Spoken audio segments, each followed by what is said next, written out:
Selamat pagi, salam Pramuka. Tahun ini Pramuka gugus depan GKI Samanhudi ulang tahun ke-59. Kami akan mempersembahkan lagu Jauh Serta Yesus. Semoga lagu ini mengingatkan kita untuk selalu berjalan bersama Yesus. Sekali Pramuka, tetap Pramuka.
Selamat pagi, saudara-saudara yang dikasihi Tuhan. Selamat bersekutu kembali dalam ibadah hari ini di Minggu Paskah ketiga. Tema ibadah kita adalah Gembalakanlah domba-dombaku. Firman Tuhan akan dilayankan oleh Pendeta Maria W. Sindu. Majelis Jemaat mengucapkan terima kasih kepada setiap orang yang terlibat dalam pelayanan untuk kebaktian hari ini. Kita akan menyimak beberapa warta lisan. Saudara-saudara, adakah di antara kita yang baru pertama kali hadir beribadah di GKI Samanhudi? Jika berkenan, bolehkah saudara mengangkat tangan? Di ruang kebaktian, adakah? Di balkon, di aula? Adakah yang baru pertama kali hadir beribadah di GKI Samanhudi ini? Oke. Kita akan melanjutkan warta lisan kita. Sakramen Baptis Anak. Sakramen Baptis Anak akan kembali dilayankan pada hari Minggu 15 Juni 2025. Orang tua yang berniat untuk membaptiskan anaknya dapat mendaftar melalui Google Form atau mendatangi kantor tata usaha gereja paling lambat Selasa 20 Mei 2025 dengan melengkapi persyaratan yang diperlukan, yaitu 1. Fotokopi sertifikat penyuluhan ayah bunda yang tidak lebih lama dari 3 tahun yang lalu. 2. Buku keanggotaan GKI Samanhudi. 3. Akte kelahiran. Apabila bukan anggota GKI Samanhudi, mohon dapat disertakan juga surat pengantar dari gereja dari gereja asal. Pendaftaran weekend pasutri. Banyak dari antara pasutri saat ini yang merasa hubungannya baik-baik saja. Tidak ada masalah yang mengancam. Namun tidak disadari ada banyak sikap, tindakan, dan kata-kata serta kejadian masa lalu yang dianggap biasa, namun berpotensi memecah hubungan suami istri dan mengancam keharmonisan rumah tangga. Untuk itu kami mengajak semua pasutri dalam usia pernikahan minimal 3 tahun untuk bergabung di acara weekend pasutri yang dikemas dalam bentuk retreat selama 3 hari 2 malam, agar suami istri bisa saling membuka hati dengan harapan tercipta kembali komunikasi yang baik dan menyegarkan relasi. Acara ini akan diadakan pada tanggal 12 sampai 14 September 2025, yaitu Jumat siang sampai dengan Minggu, di Wisma Abdi II Cisarua Puncak, dengan tema komunikasi, dekatkan hati, perkuat relasi. Acara ini juga terbuka untuk gereja selain GKI Samanhudi, dan karena jumlah peserta terbatas, maka kami prioritaskan untuk umat GKI Samanhudi, baik anggota maupun simpatisan. Weekend pasutri sudah berlangsung sebanyak 20 angkatan, dan banyak pasutri mendapat berkat, bahkan pemulihan melalui acara ini. Jangan menunda keikutsertaan Anda. Sebelum kuota peserta habis, kita segera daftarkan diri Anda. Pendaftaran dapat dilakukan dengan cara menghubungi kontak person yang terdapat dalam warta jemaat atau langsung datang ke meja pendaftaran yang tersedia di hall lantai 2. Warta lisan selanjutnya. Proses kependetaan Saudara Abdi Sabda Winedar. Berdasarkan Tata Gereja GKI pasal 119.120 mengenai tahap perkenalan dan tahap orientasi seorang kader atau calon pendeta, maka Saudara Abdi Sabda Winedar telah menyelesaikan tahap perkenalan selama 1 tahun dari April 2024 sampai April 2025. Setelah dilakukan evaluasi tahap perkenalan tersebut, maka Majelis Jemaat dalam persidangan Majelis Jemaat 23 April 2025 telah memutuskan melanjutkan proses kependetaan Saudara Abdi Sabda Winedar ke tahap orientasi selama 6 bulan. Sebelum memasuki tahap orientasi, Saudara Abdi akan diteguhkan sebagai penatua. Bagi anggota jemaat yang belum dapat menerima Saudara Abdi karena alasan yang berdasarkan Alkitab dan Tata Gereja GKI, silakan menuliskan surat keberatannya kepada Majelis Jemaat GKI Samanhudi selambat-lambatnya pada tanggal 18 Mei 2025 dengan mencantumkan nama dan nomor anggota. Jika tidak ada keberatan yang sah, maka Saudara Abdi akan diteguhkan ke dalam jabatan penatua pada Minggu 20 Juli 2025 pada kebaktian kedua pukul 9.30. Demikianlah warta lisan.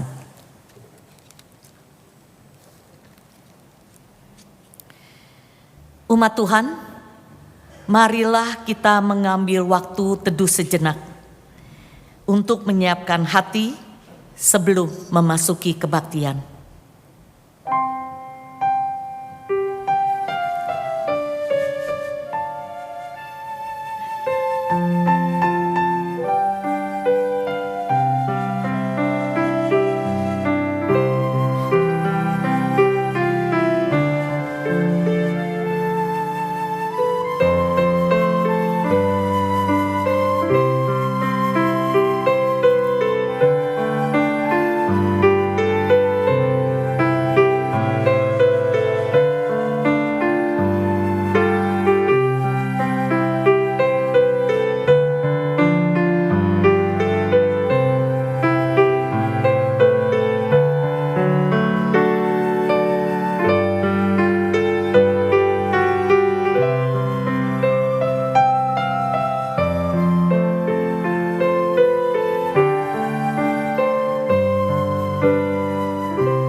Saudara-saudara yang dikasihi Tuhan, saat ini Kristus Sang Gembala Agung memanggil kita untuk beribadah.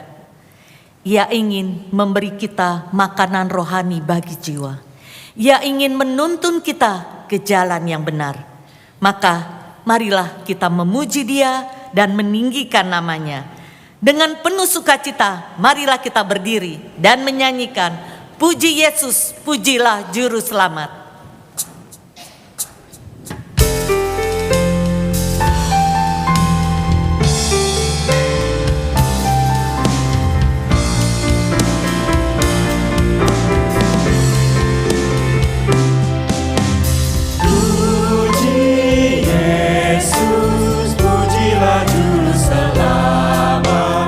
Langit bumi makhlukkan kasih-Nya.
Jemaat yang terkasih di dalam Tuhan, mari kita mulai ibadah ini dalam sebuah keyakinan. Pertolongan kita adalah di dalam nama Tuhan yang menjadikan langit dan bumi.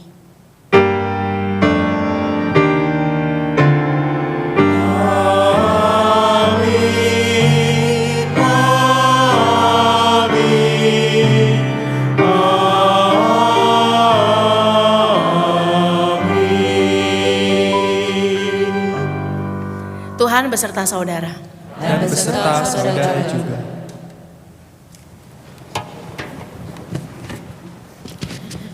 Umat kekasih Tuhan, kita semua adalah domba kepunyaan Kristus. Kita semua digembalakan oleh Tuhan Yesus Sang Gembala Agung. Namun di saat yang bersamaan, kita juga dipanggil untuk saling menggembalakan satu dengan yang lainnya. Kita perlu hidup saling menjaga, saling menasihati dan membimbing sebagai sesama domba yang kadang nyatanya bisa juga menjadi penat ataupun tersesat. Di dalam 1 Petrus 5 ayat 2 sampai ayat yang ketiga tertulis demikian. Gembalakanlah kawanan domba Allah yang ada padamu, jangan dengan paksa, tetapi dengan sukarela sesuai dengan kehendak Allah. Dan jangan karena mau mencari keuntungan, tetapi dengan pengabdian diri. Janganlah berbuat seolah-olah kamu mau memerintah atas mereka yang dipercayakan kepadamu, tetapi hendaklah kamu menjadi teladan bagi kawanan domba itu. Saudara-saudara, sudahkah kita menjadi gembala yang baik bagi sesama? Atau kita kurang peduli terhadap mereka karena terlalu memikirkan urusan diri sendiri? Marilah dengan rendah hati kita menghadap Tuhan untuk mengakui dosa dan kelalaian kita dalam saling menggembalakan.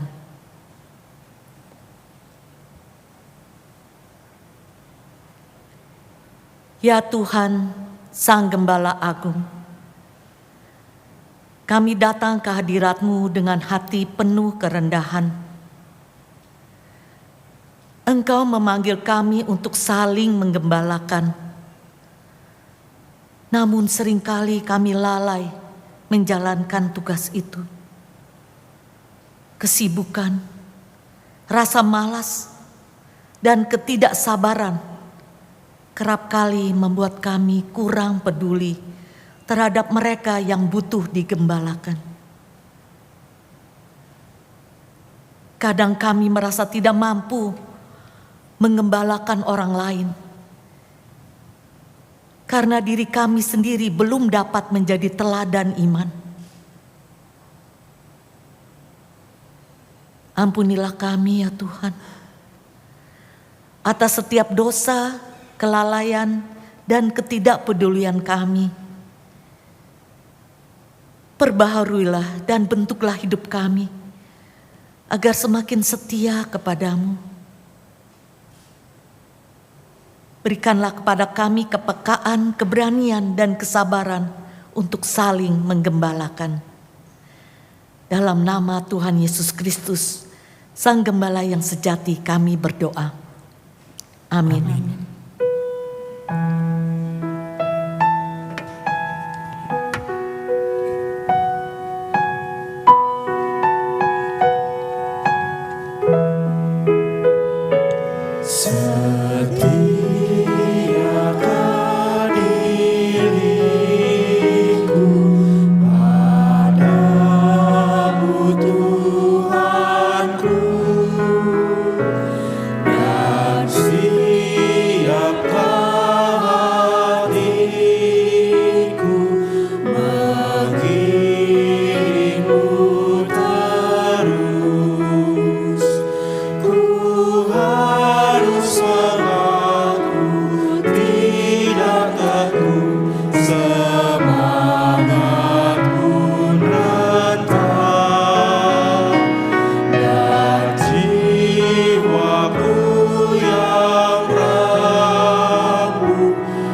yang terkasih, Tuhan adalah gembala setia yang tidak membiarkan kita di dalam kejatuhan atau kesesatan.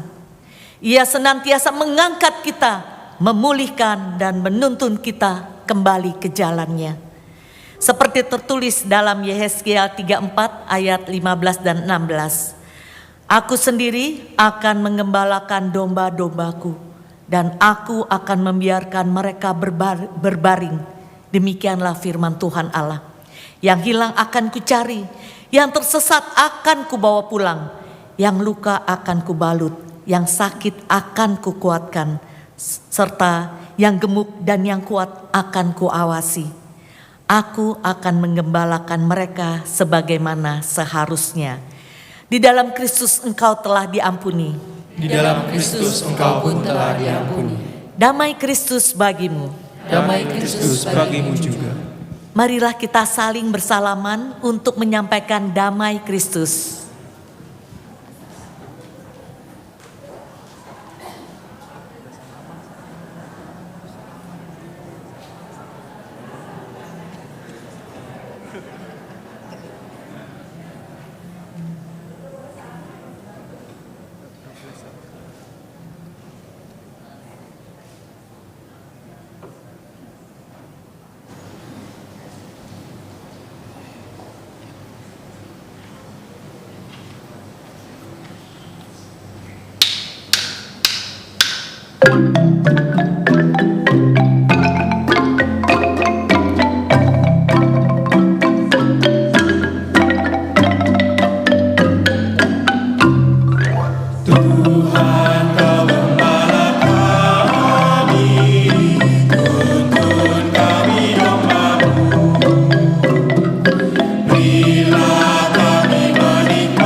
Saudara-saudara, kini mari kita siapkan hati dan pikiran kita menyambut pemberitaan firman Tuhan. Kita bersatu di dalam doa. Ya Tuhan, biarlah hati yang terbuka untuk membaca dan mendengarkan firman Tuhan menolong kami untuk mengenali apa yang menjadi panggilan kami dimanapun kami berada. Berkati kami, topang kami, sehingga iman dan cinta kami kepada Tuhan terus mendorong kami untuk menjadi pelaku firman yang setia saat kami mendengarkan firman-Mu. Dan biarlah dalam waktu-waktu ini tolong kami semua sehingga kami boleh belajar banyak hal dan membawa pulang banyak hal. Berkati juga hamba-Mu sehingga dapat menyampaikannya dengan baik. Kami menyerahkan waktu pemberitaan firman Tuhan ini ke dalam tangan-Mu, di dalam nama Tuhan Yesus kami berdoa. Amin.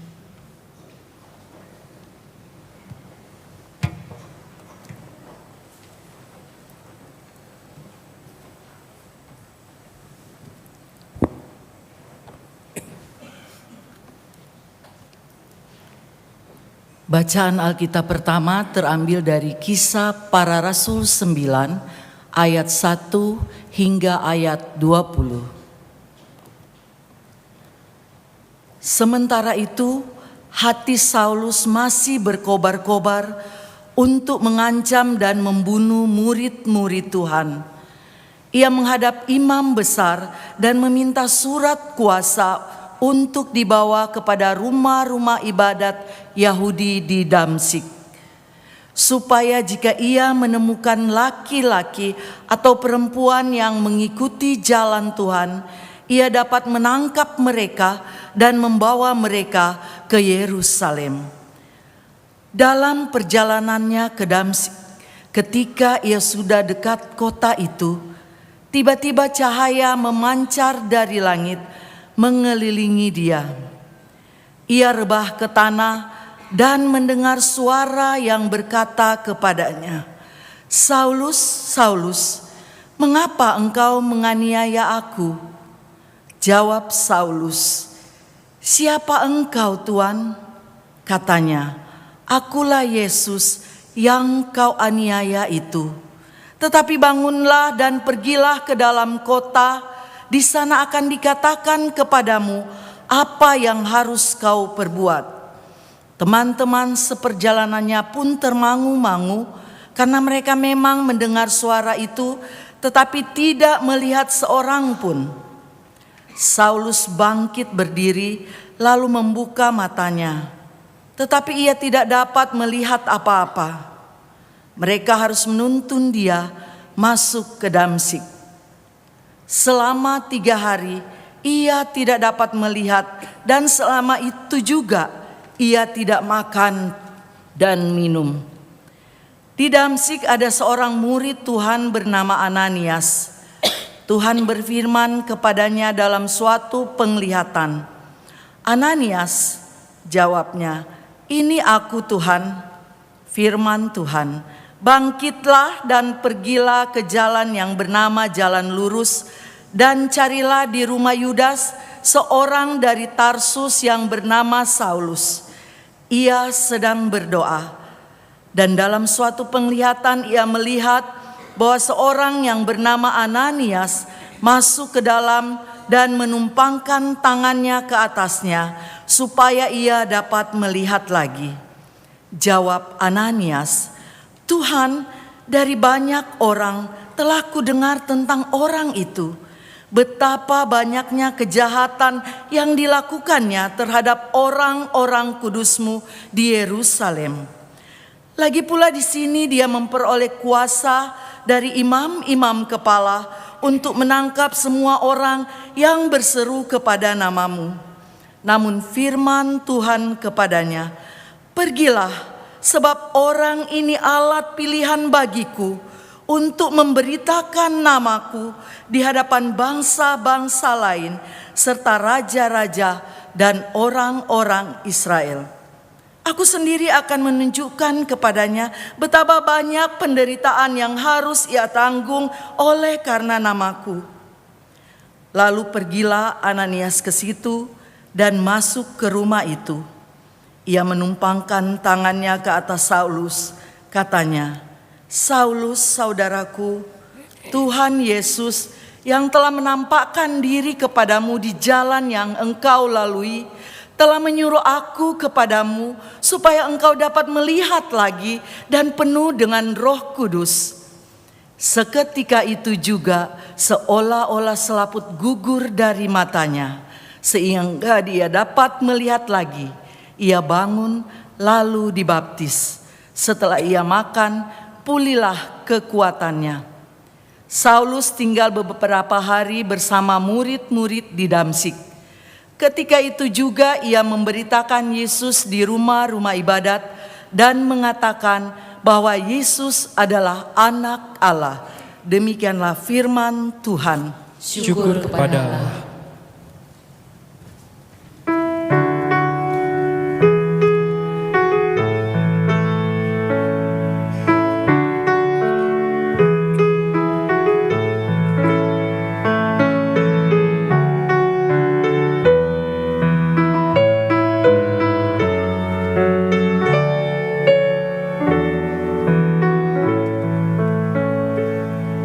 Nyanyikan mazmur bagi Tuhan, hai orang yang dikasihi-Nya. Persembahkan syukur bagi namanya, namanya yang kudus. Nyanyikan mazmur bagi Tuhan,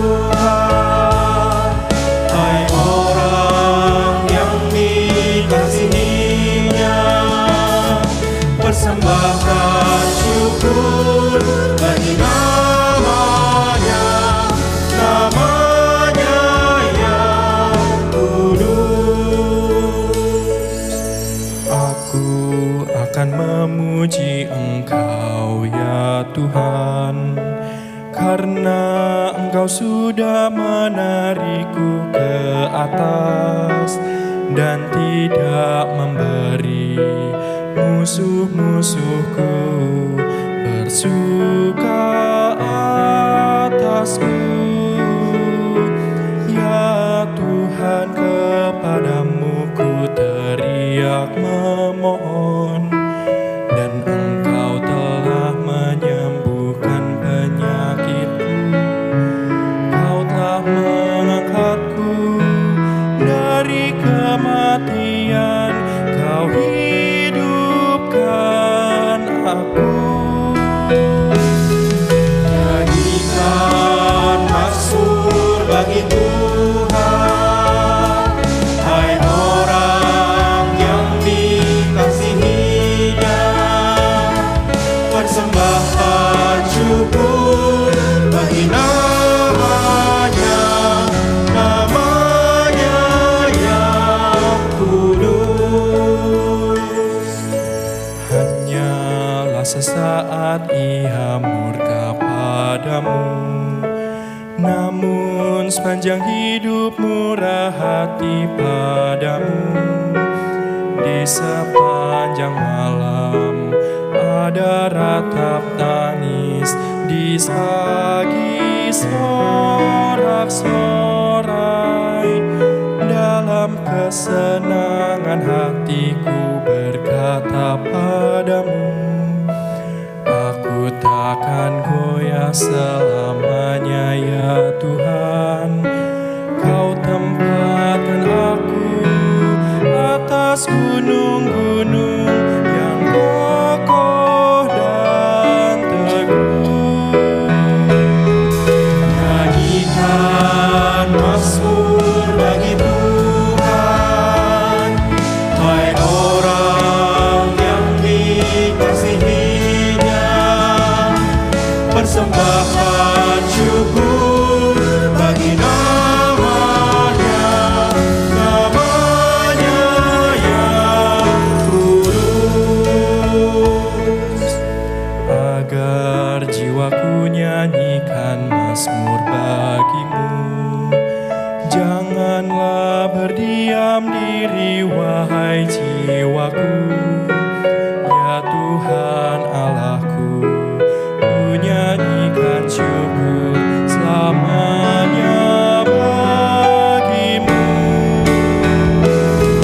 Nyanyikan mazmur bagi Tuhan, hai orang yang dikasihi-Nya. Persembahkan syukur bagi namanya, namanya yang kudus.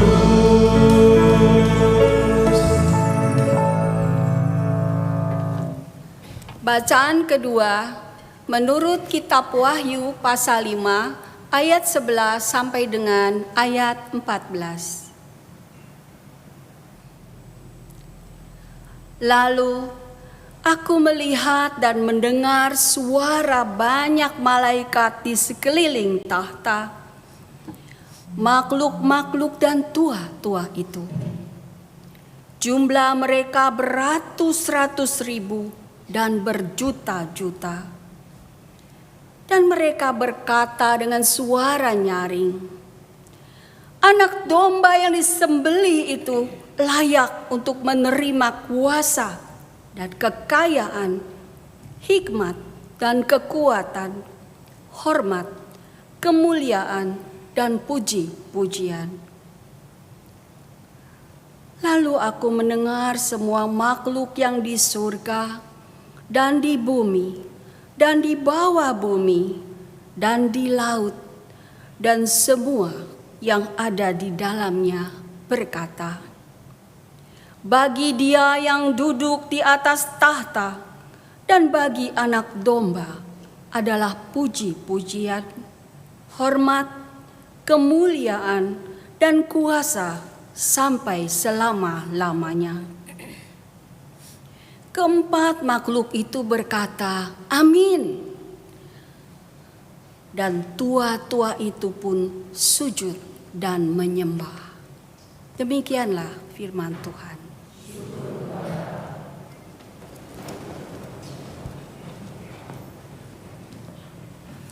Dan inilah Injil Tuhan kita Yesus Kristus menurut Yohanes pasal 21, ayat yang pertama hingga ayat yang ke-19. Kemudian Yesus menampakkan diri lagi kepada murid-muridnya di pantai Danau Tiberias. Ia menampakkan diri sebagai berikut. Di pantai itu berkumpul Simon Petrus, Thomas yang disebut Didimus, Natanael dari Kana yang di Galilea, anak-anak Zebedeus, dan 2 orang muridnya yang lain. Kata Simon Petrus kepada mereka, Aku mau pergi menangkap ikan. Kata mereka kepadanya, Kami mau pergi juga bersamamu. Mereka berangkat lalu naik ke perahu, tetapi malam itu mereka tidak menangkap apa-apa. Ketika hari mulai siang, Yesus berdiri di pantai. Tetapi murid-murid itu tidak tahu bahwa itu adalah Yesus. Kata Yesus kepada mereka, Hai anak-anak, apakah kamu punya ikan? Jawab mereka, tidak. Kata Yesus kepada mereka, tebarkanlah jalamu di sebelah kanan perahu, maka kamu akan mendapatnya. Mereka pun menebarkannya dan mereka tidak dapat menariknya lagi karena banyaknya ikan. Lalu murid yang dikasihi Yesus itu berkata kepada Petrus, Itu Tuhan. Ketika Simon Petrus mendengar bahwa itu adalah Tuhan, ia mengikatkan jubahnya di badan sebab ia hanya berpakaian dalam, lalu terjun ke dalam danau. Murid-murid yang lain datang dengan perahu karena mereka tidak jauh dari darat, hanya kira-kira 100 meter saja, dan mereka menarik jala yang penuh ikan itu. Ketika mereka tiba di darat, mereka melihat api arang dan di atasnya ikan dan roti. Kata Yesus kepada mereka, Bawalah beberapa ikan yang baru kamu tangkap itu. Simon Petrus naik ke perahu lalu menarik jala itu ke darat penuh ikan-ikan besar, 153 ekor banyaknya, dan sekalipun sebanyak itu jala itu tidak koyak. Kata Yesus kepada mereka, Marilah dan sarapanlah. Tidak ada di antara murid-murid itu yang berani bertanya kepadanya, Siapakah engkau? Sebab mereka tahu bahwa ia adalah Tuhan. Yesus maju ke depan, mengambil roti dan memberikannya juga kepada mereka, demikian juga ikan iku. Itulah ketiga kalinya Yesus menampakkan diri kepada murid-muridnya sesudah ia dibangkitkan dari antara orang mati. Sesudah sarapan Yesus berkata kepada Simon Petrus, Simon anak Yohanes, apakah engkau mengasihi aku lebih daripada mereka ini?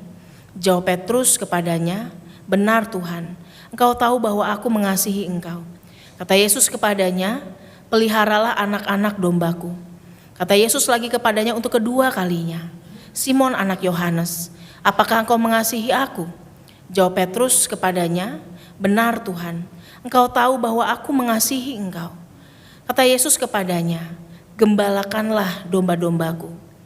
Kata Yesus kepadanya untuk ketiga kalinya, Simon anak Yohanes, apakah engkau mengasihi aku?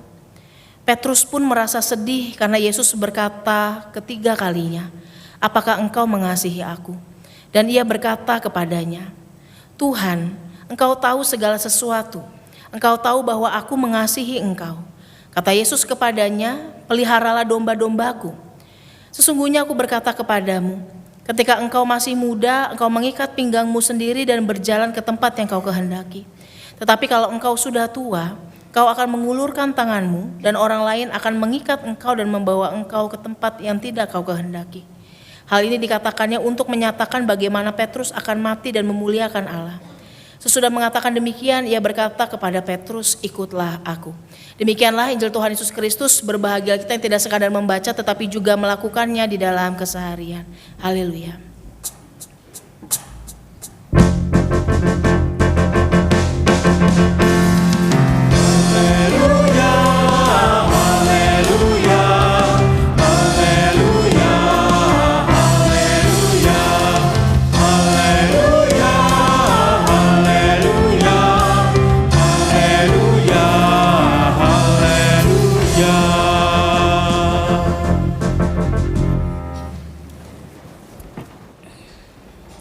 Selamat hari Minggu, saudara-saudara.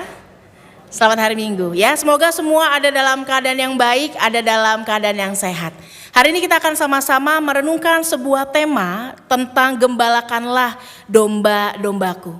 Tapi sebelumnya saya mau mengajak saudara-saudara untuk nyanyi dulu sama-sama. Ya, saya pernah nyanyikan ini di komisi saudara-saudara dan kita akan nyanyikan sama-sama ya lagu tentang buah-buahan tapi pakai bahasa Inggris. Nanti kita akan bagi dalam kelompok saudara-saudara. Kalau saya tunjuk ini, maka ini kelompok watermelon ya, watermelon ya. Ini kelompok papaya.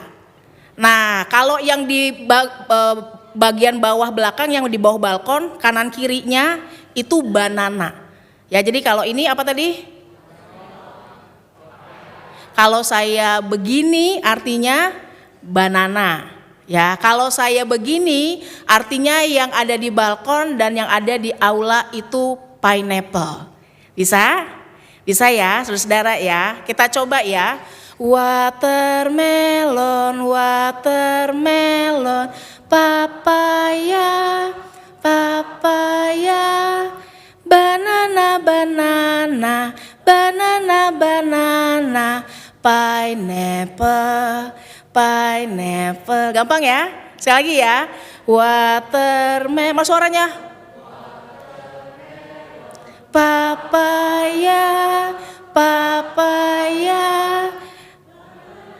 Banana paling banyak tapi nggak ada suaranya, ulang. Banana. Ya astaga, ulang lagi. Banana, banana. Nah gitu dong.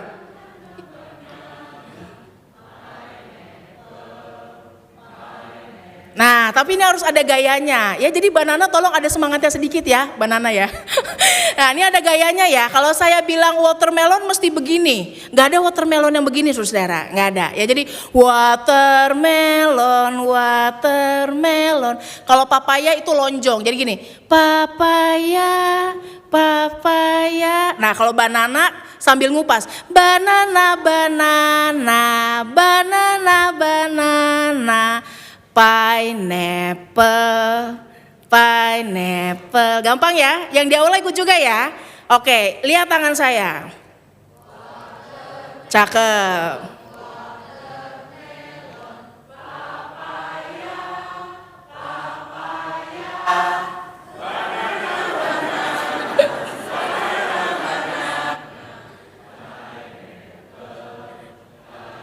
Ikutin tangan saya.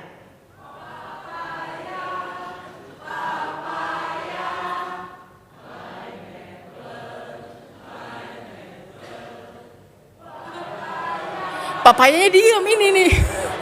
Ini apa nih? Ih banana dari tadi gak kooperatif nih banana nih.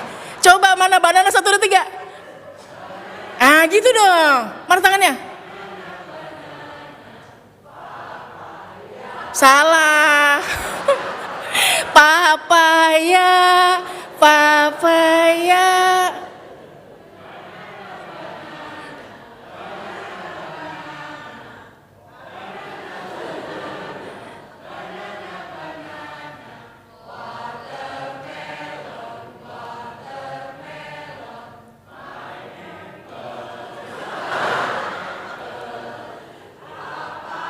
Ya, cakep.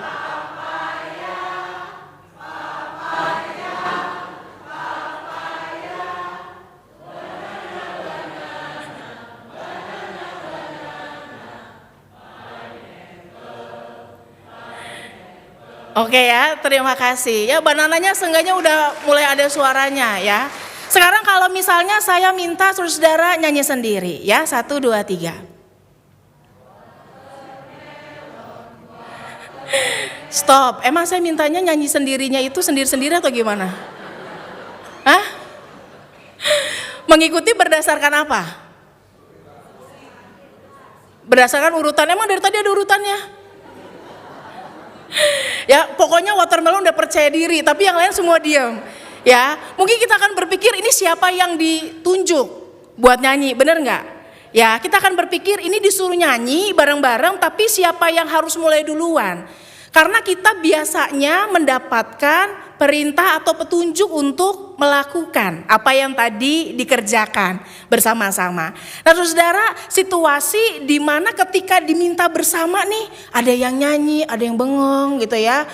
Itu menunjukkan bahwa kadang-kadang kalau tidak ada tuntunan atau petunjuk, kita mungkin akan berada dalam fase kebingungan. Nah, menarik saudara, karena di dalam pembacaan kita itu juga yang sebenarnya para murid sedang rasakan.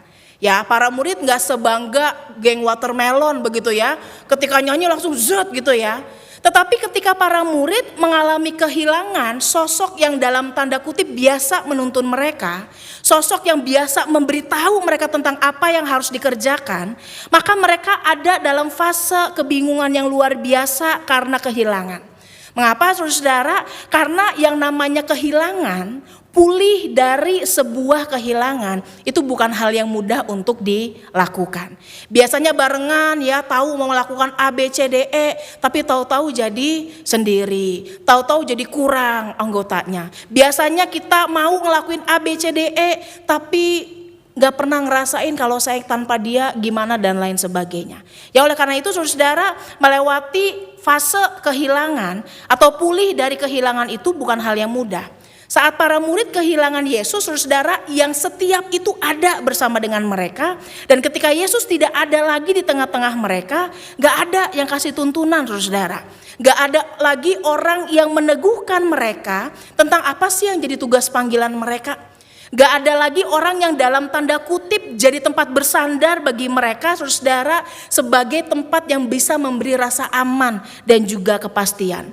Justru yang ada ketika peristiwa kematian dan kebangkitan itu terjadi, mereka dikuasai dengan ketakutan, kekecewaan, kebingungan di tengah ketidakpastian dan juga kecaman yang ada di sekitar mereka. Ada satu kutipan yang mengatakan begini saudara, guidance is not about telling what to do, it's about helping you discover what you must do. Yang namanya bimbingan saudara itu bukan memberitahu tentang apa yang harus kamu lakukan. Tetapi bimbingan sejatinya akan menolong seseorang, harusnya bimbingan itu menolong seseorang untuk menemukan apa yang memang harus kita lakukan. Problemnya saudara, untuk tahu apa yang harus saya lakukan, untuk tahu apa yang harus saya kerjakan itu gak sesederhana itu. Orang harus memiliki kesadaran saudara tentang siapa diri dia. Tetapi yang kedua tentang situasi kondisi yang dihadapi.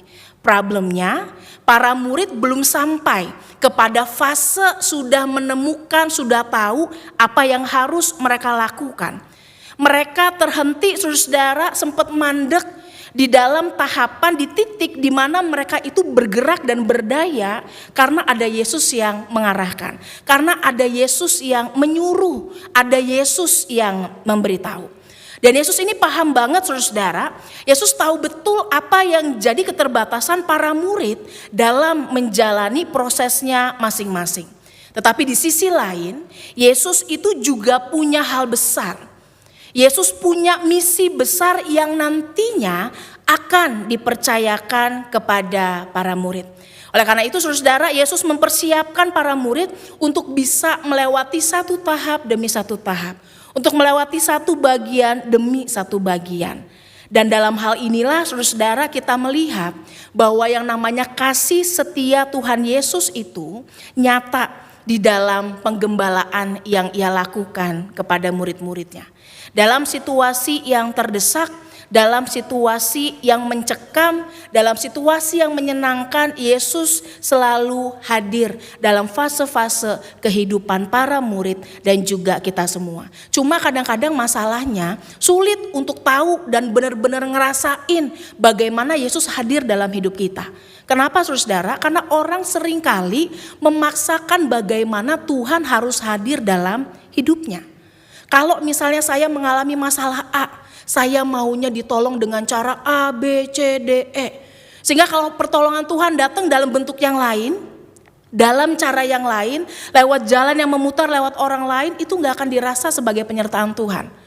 Karena kita seringkali memaksakan cara kerja Tuhan seturut dengan apa yang kita pikir sebagai kebenaran yang seharusnya.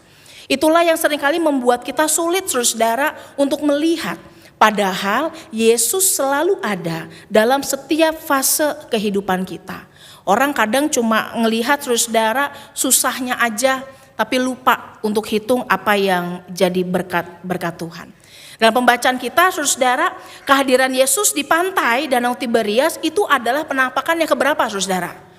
Penampakan yang ketiga kalinya. Itu artinya 2 kali sudah ia menampakkan dirinya kepada para murid, menyatakan bahwa ia hidup, bahwa ia adalah Allah yang menang atas maut saudara. Tetapi nyatanya sekalipun Yesus udah muncul, udah nunjukin tangannya saudara, udah memperlihatkan dirinya, nyatanya itu tidak serta-merta membuat para murid dalam tanda kutip menyadari panggilan mereka. Seperti ketika peristiwa penyaliban itu belum terjadi. Mereka nggak memahami saudara, bahkan kenyataannya mereka juga nggak pernah memahami, nggak tahu apa yang harus dikerjakan ke depannya. Oleh karena itu saudara, sebenarnya ini menarik karena hal ini bukan menunjukkan gini ya, oh berarti penampakan Yesus yang kemarin gak ada gunanya dong, sia-sia. Enggak saudara, bukan berarti penampakannya sia-sia atau gak punya arti, tetapi justru ada hal yang mau digarisbawahi dalam proses ini. Bahwa perjumpaan ini ingin menunjukkan bahwa yang namanya pemulihan untuk bisa kembali berdaya itu butuh proses, gak bisa langsung. Seperti kalau orang berduka, saudara, gak mungkin hanya karena kita datang tiba-tiba dia jadi oke, saya jadi gak sedih lagi. Enggak saudara, ada masa di mana ya memang harus melewati sendiri. Ada masa memang butuh waktu yang panjang. Jadi bukan karena kita ngomong, kita datang terus tiba-tiba jadi gak sedih lagi, enggak saudara. Bukan karena kita berbagi, sharing, terus kemudian dia jadi tercerahkan, langsung bisa berdaya, enggak saudara. Bahwa yang namanya pemulihan itu butuh proses dan setiap orang punya prosesnya masing-masing. Dan kalau kita runutkan saudara, penampakan Yesus kepada para muridnya ini sebenarnya ada perubahan-perubahan yang menjadi kunci dari perutusan mereka. Ada perkembangan perubahan yang jadi kunci ya dalam perutusan mereka.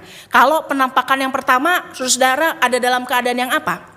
Ruangannya terkunci, mereka ada dalam keadaan yang sangat ketakutan, kan gitu ya saudara. Tetapi yang kedua, saat Yesus menyatakan dirinya, tetap kumpul sih dalam ruangan, tetapi tidak dikuasai dengan ketakutan yang sama. Ada perubahan saudara? Ada, ya. Takutnya nggak setakut yang lalu, ya ngerinya, ya nggak berdayanya nggak seperti yang pertama. Tetapi nyatanya mereka masih bergumul saudara. Maka penampakan yang ketiga ini adalah proses pemulihan dari orang-orang yang udah gak ngerti lagi tujuan saya ini apa sih. Orang-orang yang ngerasa saya udah gak punya arti lagi dalam hidupnya. Karena kesulitan, karena krisis yang ia hadapi. Orang-orang yang nyatanya bingung dengan identitasnya. Ditolong untuk jadi orang-orang yang bisa firm. Untuk bisa teguh, bisa mantap saudara ketika pada akhirnya dipercayakan misi yang besar. Saudara, dalam penampakan Yesus kepada para muridnya, ia meneguhkan mereka semua. Bahwa kalau sebelumnya dipersiapkan dari segi batinnya, sekarang dipersiapkan untuk punya visi dan misi yang harus dikerjakan ke depan sebagai pengikut Kristus. Ya, udah disiapin hatinya, udah diutuhin pemahamannya, sekarang dikasih tugas lanjutan supaya apa saudara? Prosesnya nggak mandek di sini-sini aja.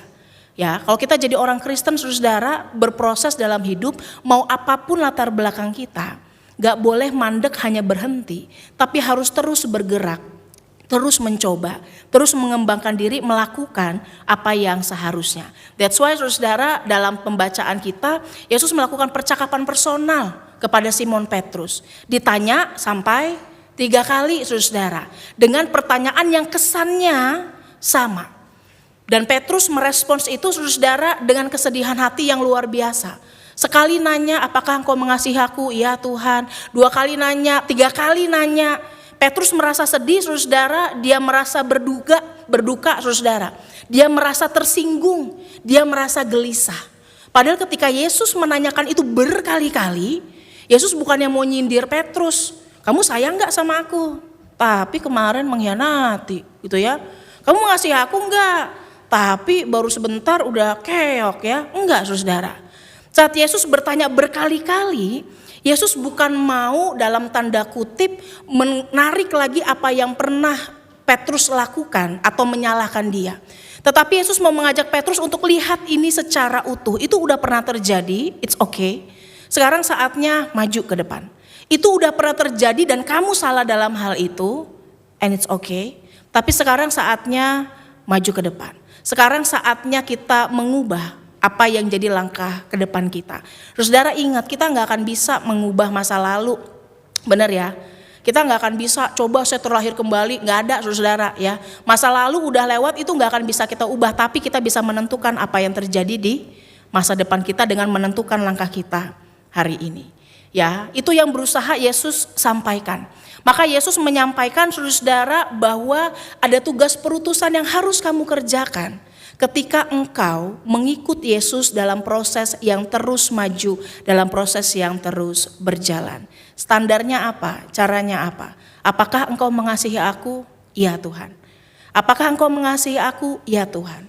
Petrus ngaku saudara bahwa kasih yang ia miliki adalah kasih yang mungkin masih terbatas, yang gak bisa seperti yang Yesus harapkan untuk ia kerjakan. Kasih yang mungkin ya ini yang saya mampu ya seperti ini Tuhan. Tetapi Yesus justru saudara menarik karena Yesus mengikuti cara Petrus berproses. Yesus gak paksain ya dalam tanda kutip apa yang Yesus mau. Tetapi Yesus masuk lewat apa yang jadi kemampuan atau keterbatasan Petrus. Dan ia memberikan tugas perutusan saudara, ada 2 hal dalam percakapan kita. Dikatakan kalau engkau mengasihi aku, maka yang pertama apa saudara? Peliharalah domba-dombaku. Ini agak berbeda dengan terjemahan yang lalu. Kalau dulu 3-tiganya adalah gembalakanlah domba-dombaku. Tapi kali ini saudara dipakai kata peliharalah domba-dombaku. Jadi kata yang pertama dan yang ketiga itu sama-sama pakai peliharalah. Dan di bagian kedua Yesus katakan gembalakanlah. Maksudnya apa saudara? Ya, jadi ada 2. Yang pertama ketika dikatakan peliharalah, Yesus mau mengatakan kalau kamu biasanya jadi domba, sekarang harus bergerak maju jadi domba yang menggembalakan yang lain.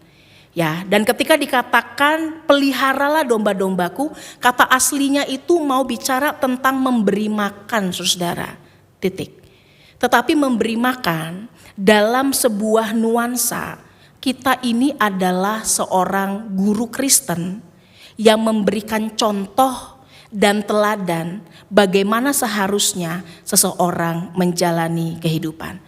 Jadi tugas yang pertama saudara, kita kasih makan orang lain, tapi dalam status kita sebagai seorang guru Kristen yang memberikan contoh saudara bagaimana engkau harus melakukan kehidupanmu di dalam Tuhan.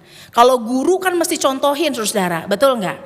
Ya, guru melakukan apa yang dia yakini, guru mengajarkan apa yang benar. Oleh karena itu lewat apa yang dikatakan, apa yang disampaikan, diperlihatkan saudara, disitulah kita sedang menggembalakan domba-domba Tuhan dalam level tertentu yang mereka masih harus dikasih makan. Ya, karena kita nggak bisa ngarepin saudara domba-domba di sekitar kita tuh domba-domba yang baik-baik semua. Enggak, ada yang kerjanya nyeruduk juga, kurang ajar juga banyak saudara. Kan gitu ya. Ada domba-domba yang juga nggak mau belajar, nggak mau ngerti. Makanya mulai dari kita, contohin sebagai seorang guru Kristen. Katakan bersama saudara, aku adalah guru Kristen. 1, 2, 3. Aku adalah guru Kristen. Katakan kepada kanan kiri, kamu adalah guru Kristen. 1, 2, 3. Kamu adalah guru Kristen.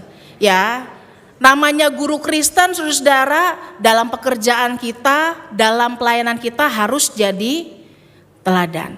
Di tengah keluarga harus jadi teladan. Jadi jangan cuma jadi guru buat orang di luar sana.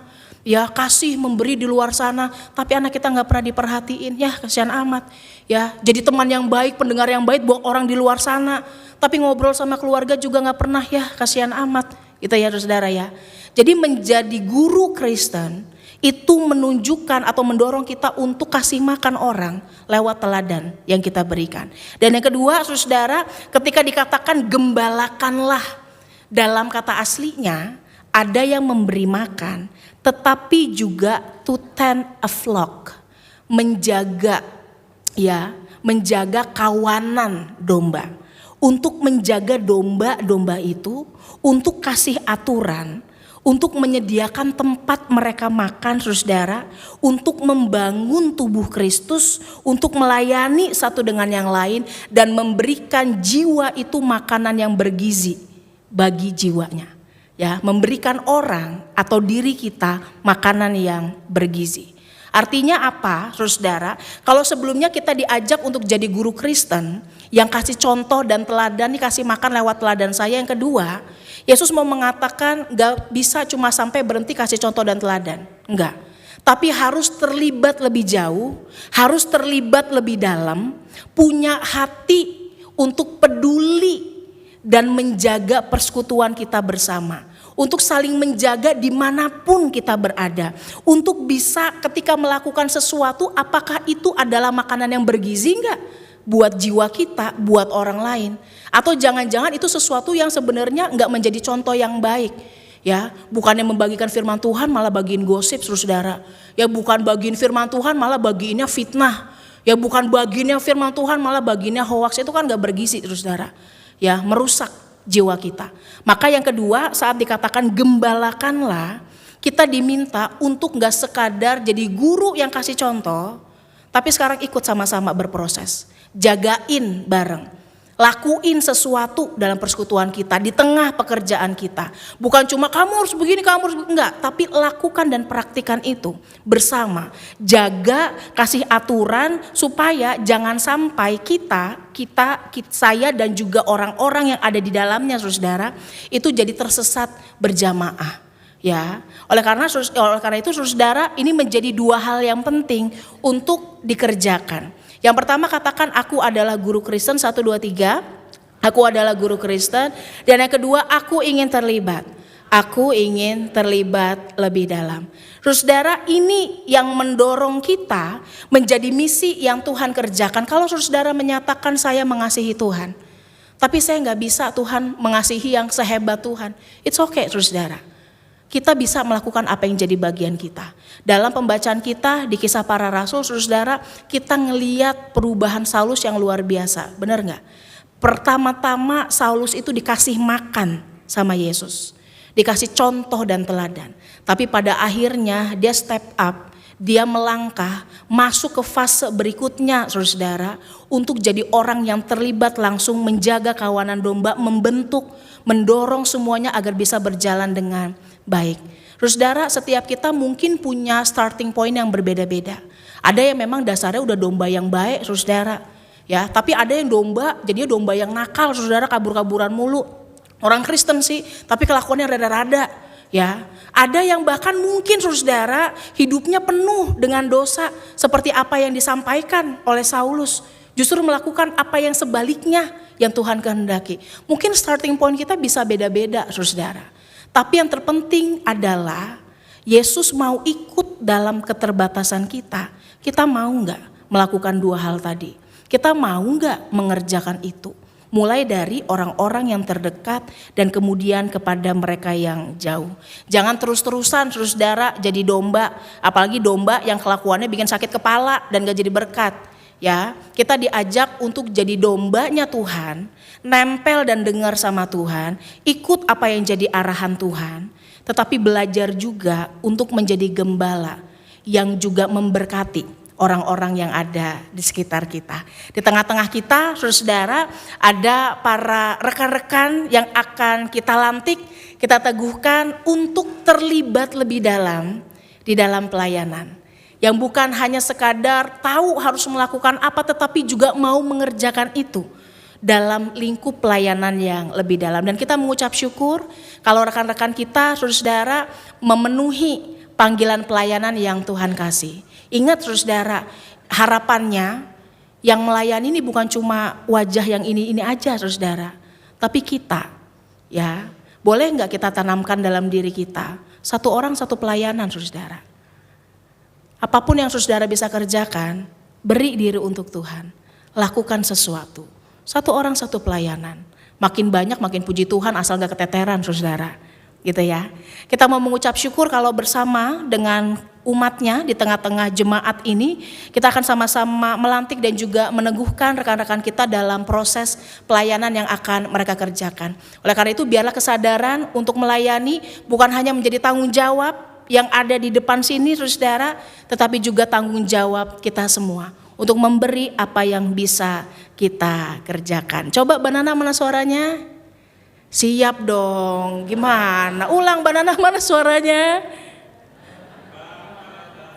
Tuh satu orang itu semangat banget ya, aduh luar biasa Bapak ya. Coba Banana suaranya. Iya udah bagus juga mau usahanya ya. Namanya dipanggil Tuhan saudara, nggak bisa bilang apaan tadi mau manggil saya ya. Enggak, harus apa saudara? Nah tuh tahu, Banana. Salah Pak, banana. Ya bukan cuma siap, tapi ingat kita siapa identitasnya, jadi tahu ngelakuin apa. Ya saudara, kiranya Tuhan menolong kita. Amin, saat hening bagi kita.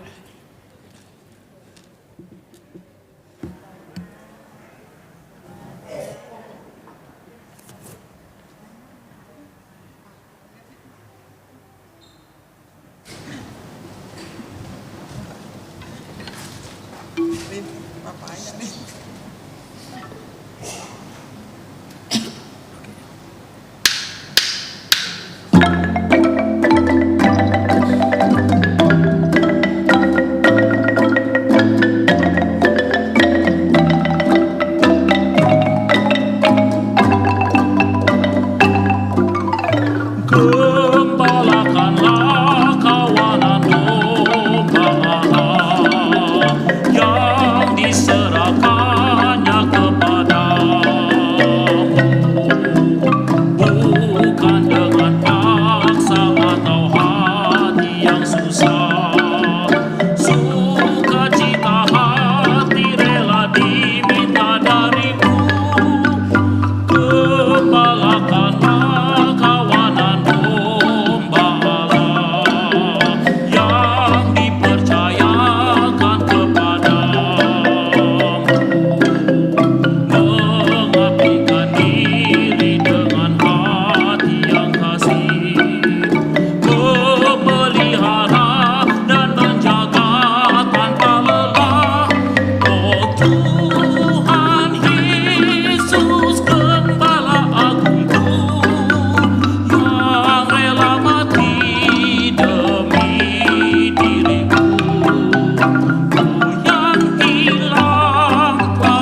Marilah kita berdiri bersama dengan umat Allah di masa lalu, masa kini dan masa depan, mengingat janji baptis kita dengan meninggalkan pengakuan iman asli demikian. Aku percaya kepada Allah, Bapa yang Maha Kuasa, Khalik langit dan bumi, dan kepada Yesus Kristus, anaknya yang tunggal Tuhan kita, yang dikandung dari Roh Kudus, lahir dari anak darah Maria, yang menderita sengsara di bawah pemerintahan Pontius Pilatus, disalibkan, mati dan kuburkan, turun dalam kerajaan maut. Pada hari yang ketiga, bangkit pula dari antara orang mati, naik ke sorga, duduk di sebelah kanan Allah, Bapa yang Maha Kuasa, dan dari sana Ia akan datang untuk menghakimi orang yang hidup dan yang mati. Aku percaya kepada Roh Kudus, gereja yang kudus dan am, persekutuan orang kudus, pengampunan dosa, kebangkitan orang mati, dan hidup yang kekal. Amin.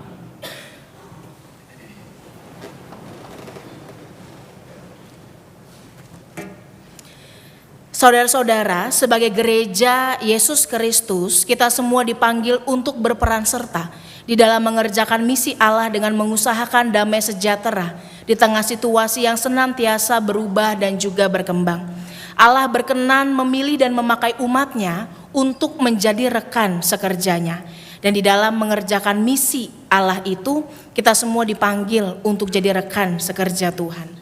Dalam hal itulah, saudara, di antara kita pada hari ini akan dilantik sebagai pengurus komisi musik dan juga komisi perlawatan untuk masa pelayanan tahun 2025 sampai dengan 2027. Kini mari kita menaikkan doa syukur. Ya Tuhan, kami bersyukur karena Engkau telah memanggil saudara-saudara kami ini ke dalam pelayanan di bidang-bidang khusus di jemaat ini. Teguhkanlah saudara-saudara ini di dalam kebenaran-Mu. Pimpinlah mereka dengan Roh Kudus, serta mampukanlah mereka melaksanakan pelayanan mereka dengan kuasa-Mu. Jadikanlah mereka hamba-hamba Kristus yang baik dan setia, dan jadikanlah pelayanan mereka sebagai pelayanan yang berbuah bagi kemuliaan-Mu. Di dalam nama Tuhan Yesus kami berdoa. Amin. Berikut ini saudara yang akan dilantik sebagai pengurus di Komisi Musik GKI Samanhudi. Saya akan membacakan jabatan dan juga namanya. Pendeta pendamping Pendeta Yuswantori Ikhwan, Penatua pendamping Penatua Ronald A. Kristianto, Ketua Hana Kurniasari, Wakil Ketua Ido Kristian, Penulis Eni Jacob Lee, Bendahara 1 Ferawati Tanjaya, Bendahara 2 Liana Wongso Direjo. Persekutuan, Ketua Bidang Silvi Adipura dengan anggota Safriati Sahid, Erna Kartika Sialagan. Pembinaan, Ketua Bidang Penatua Yuanita Kristanti dengan anggota Jasmine Iraswati dan juga Miming Sukardi. Sarana penunjang, Ketua Bidang Ido Kristian dengan anggota Penatua Gunawan Kurniadi, Hendrik Andi Wijaya, Yani Irawati Sugito, Sri Rejeki Dewi Ningsih, dan Luciana Arjadi. Dan berikut ini saudara-saudara yang akan dilantik sebagai pengurus di Komisi Perlawatan GKI Samanhudi. Pendeta pendamping Pendeta Peter Abednego Wijaya, Penatua pendamping Penatua Mariana S. Dewi, Ketua John Lee, Sekretaris Marcelia Siani, Persekutuan dengan Ketua Daisy Harun, anggota Evi Anggraini, Rolah Elisa Mulyadi, Junior Herawati, dan Susi Setiadi. Pembinaan, Ketua Ming Mei dengan anggota Lani Cahyadi, Marini Marangke, Ice, dan juga Janti Rabani. Bidang Kespel, untuk Rumah Sakit Husada dan juga Persekutuan Sukarna Dijaya dan juga anggotanya Chan Poci. Untuk bidang sarana penunjang Bendahara Liana Edwi dan bidang pengembangan jemaat Ketua dan database Jimmy Zebua. Saya mengundang saudara-saudara yang akan dilantik untuk berdiri dan menjawab pertanyaan ini. Percayakah saudara-saudara bahwa sesungguhnya Allah sendiri melalui jemaatnya di sini yang telah memanggil saudara-saudara dalam pelayanan ini? Yakinkah saudara bahwa Allah yang telah memanggil saudara-saudara akan memimpin, akan menolong dan memampukan saudara-saudara dalam melaksanakan pelayanan saudara? Karena itu berjanjikah saudara-saudara untuk melakukan pelayanan saudara-saudara dengan segenap kemampuan, kesetiaan, dan sukacita? Apakah jawab saudara-saudara dari Komisi Musik?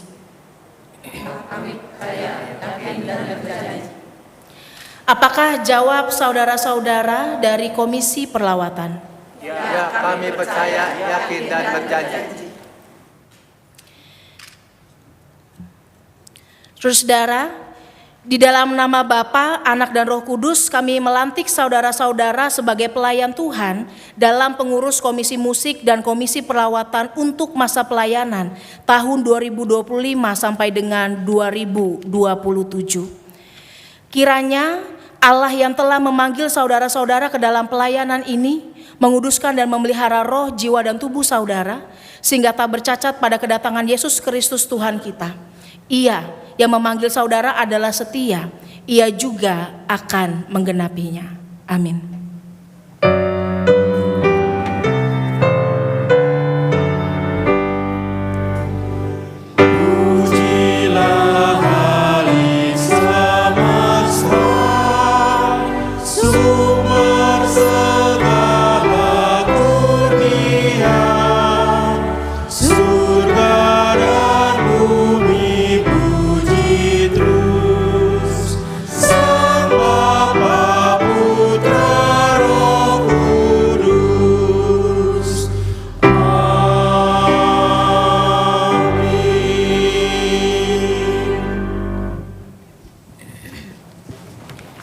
Pengurus tetap berdiri.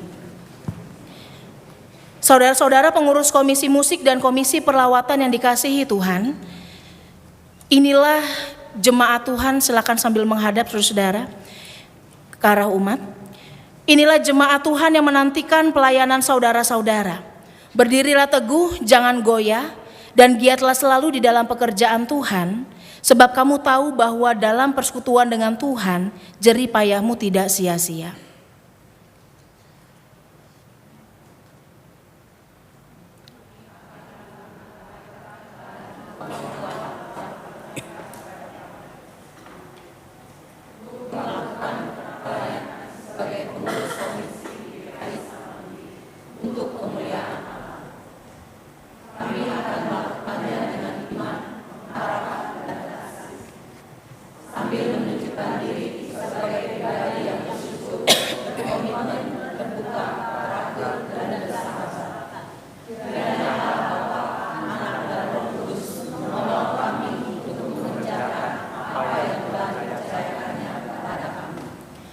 Saudara-saudara terkasih, inilah pengurus Komisi Musik dan Komisi Perlawatan untuk masa pelayanan tahun 2025 sampai 2027.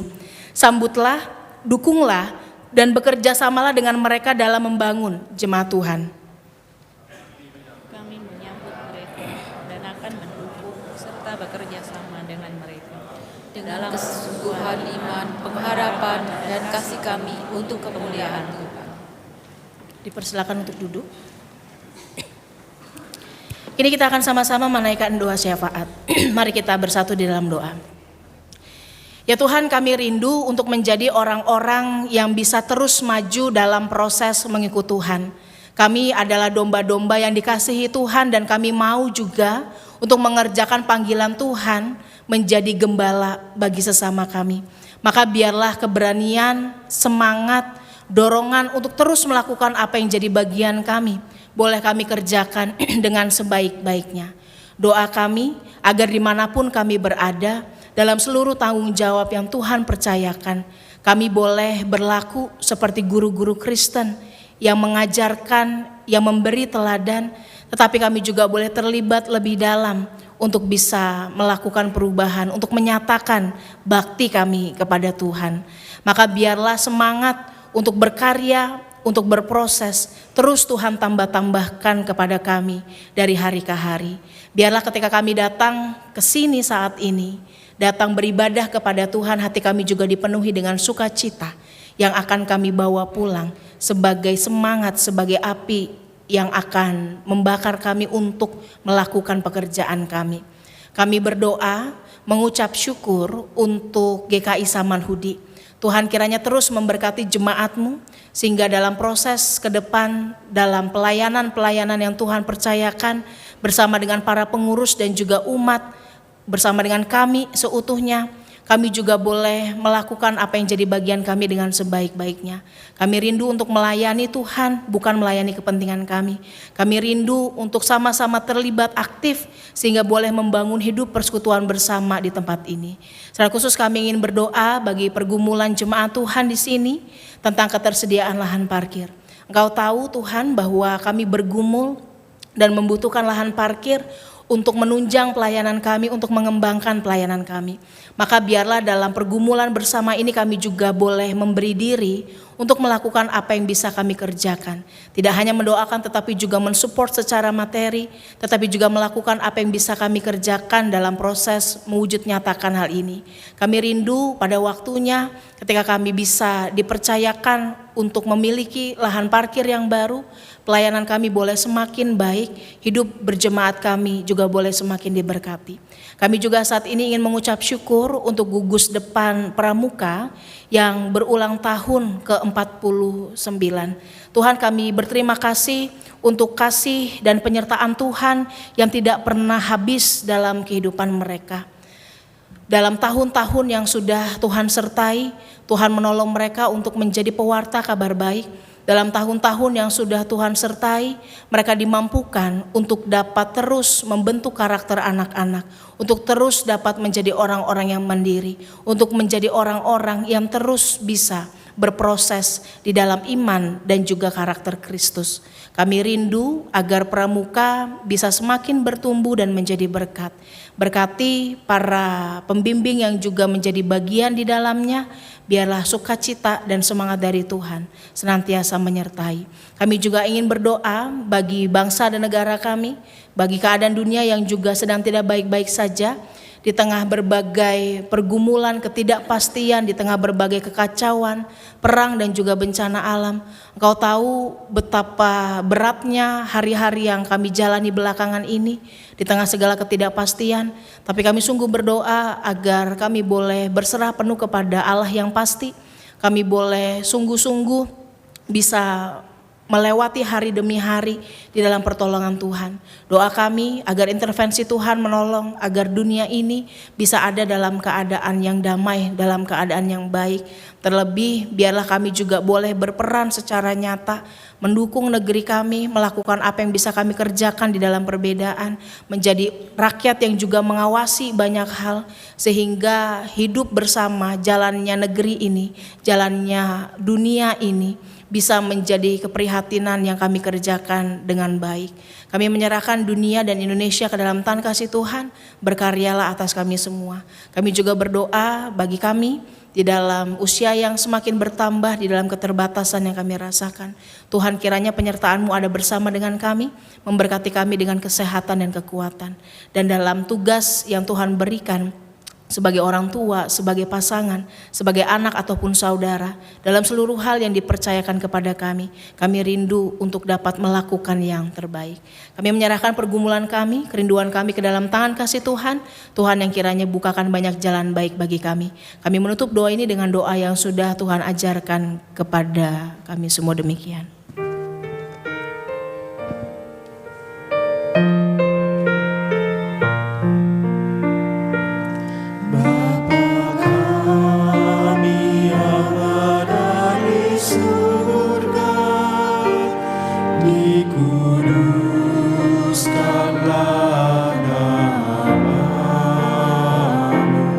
Datanglah kerajaan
Umat Tuhan yang terkasih, marilah ungkapkan rasa syukur kita atas kasih dan pemeliharaan Tuhan yang tak pernah berkesudahan. Mari kita nyatakan itu dengan memberikan persembahan terbaik kepada Tuhan. Pemazmur mengingatkan kita dalam Mazmur 30 ayat 12 sampai dengan 13. Ratapanku telah kau ubah menjadi tarian gembira, pakaian kabungku kau tanggalkan. Pinggangku kau ikat dengan sukacita, supaya jiwaku menyanyikan mazmur bagimu dan tidak berdiam diri. Tuhan Allahku, untuk selama-lamanya aku mau menyanyikan syukur bagimu. Kami mengucapkan terima kasih atas persembahan umat yang sudah terkumpul hingga saat ini untuk aksi sedulur. Umat dapat memasukkan persembahan aksi sedulur ke dalam kantong-kantong persembahan atau melalui transfer dengan memberikan tambahan angka 20 di akhir nilai nominal.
Umat di bawah berdiri.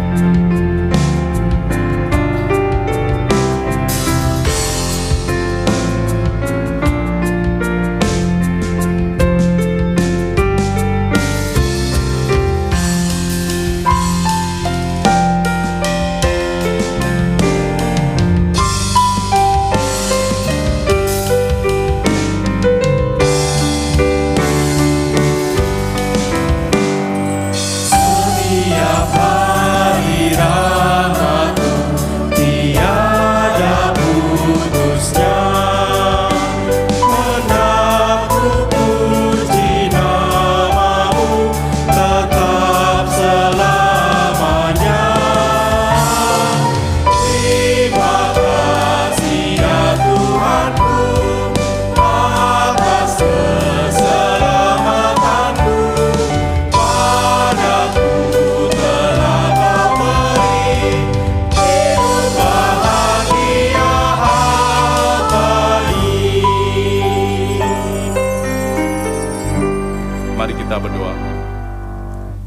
Puji syukur Bapa atas segala kasih karunia yang Kau limpahkan kepada kami dalam minggu ini.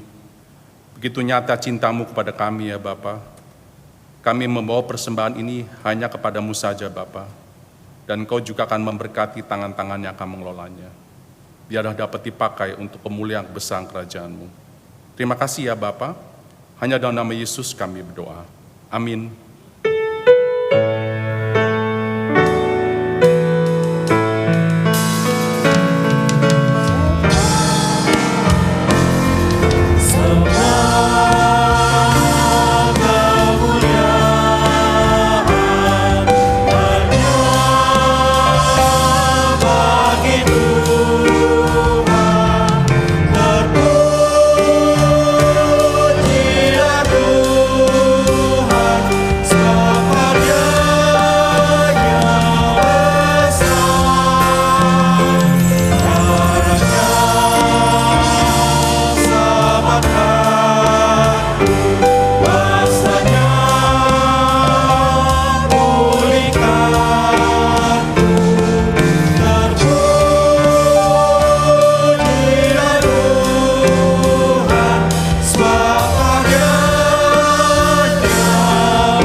Umat kekasih Tuhan, sama seperti Petrus yang diutus untuk menggembalakan domba-domba Kristus di dalam kasih, kini mari kita juga memenuhi panggilan untuk saling menggembalakan.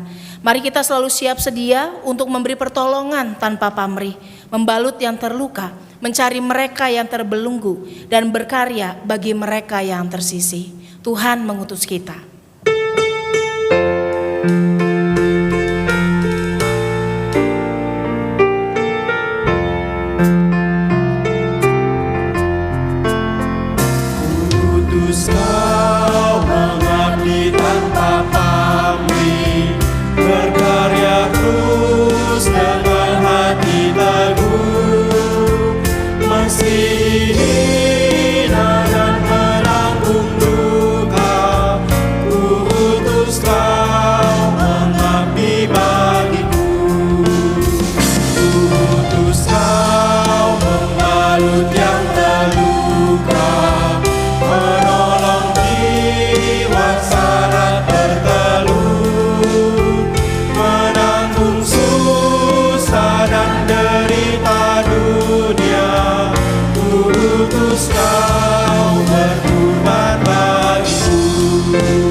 Saudara-saudara, kini marilah kita mengarahkan hati kepada Tuhan.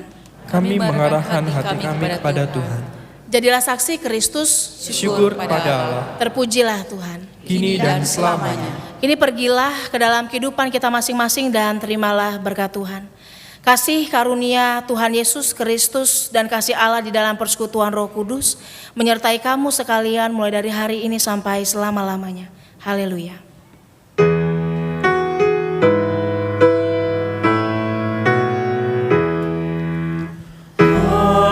Haleluya,